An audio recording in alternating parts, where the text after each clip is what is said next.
అల్పపీడన ప్రభావంతో చిత్తూరు జిల్లాలో భారీ వర్షాలు కురుస్తున్నాయి.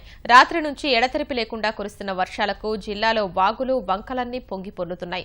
అనేక జలాశయాల గేట్లు ఎత్తేశారు. చెరువులు నిండి ఉధృతంగా ప్రవహిస్తున్నాయి. పలు చెరువులకు గళ్లు పడ్డాయి. తిరుపతిలో లోతట్టు ప్రాంతాలు జలమయమయ్యాయి.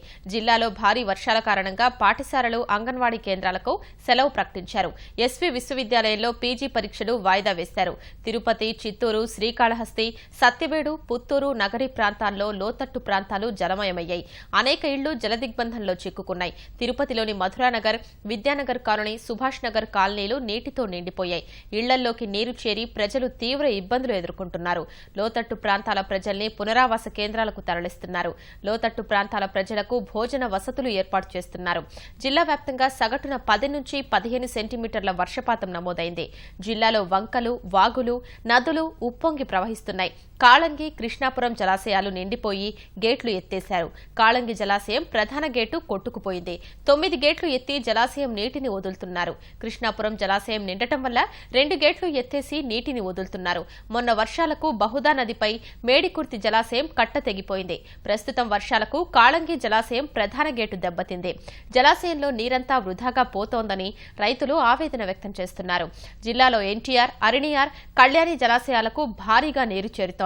జిల్లాలో 1200 చెరువులు నిండుకుండల్లా మారాయి. 3 చెరువులకు గండ్లు పడ్డాయి. పలు చెరువులకు గండ్లు పడే అవకాశం ఉండటం వల్ల అధికారులు అప్రమత్తమయ్యారు. జిల్లాలో కురుస్తున్న భారీ వర్షాల వల్ల కలెక్టర్ కార్యాలయంలో కంట్రోల్ రూమ్ ఏర్పాటు చేశారు. రెవెన్యూ, విద్యుత్, జలవనరుల శాఖ అధికారులు అప్రమత్తంగా ఉండాలని ఆదేశాలు జారీ చేశారు. చెరువులు, గండ్లను ఎప్పటికప్పుడు పూడ్చాలని కలెక్టర్ ఆదేశాలు జారీ చేశారు. లోతట్టు ప్రాంతాల ప్రజలు అప్రమత్తంగా ఉండాలని అధికారులు సూచిస్తున్నారు.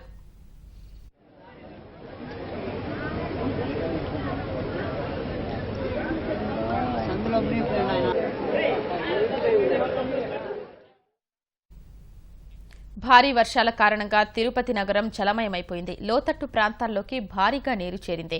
రహదారులపై నీరు ఉధృతంగా ప్రవహిస్తోంది. మంగళం రహదారి వద్ద రోడ్డుపైకి భారీగా నీరు వచ్చి చేరింది. వాహనదారులు తీవ్రంగా ఇబ్బందులు పడుతున్నారు. రెడ్డిగుంట వద్ద మోకాల్లోతులో నీరు ప్రవహిస్తున్నందున రాకపోకలకు తీవ్ర ఇబ్బంది ఏర్పడింది.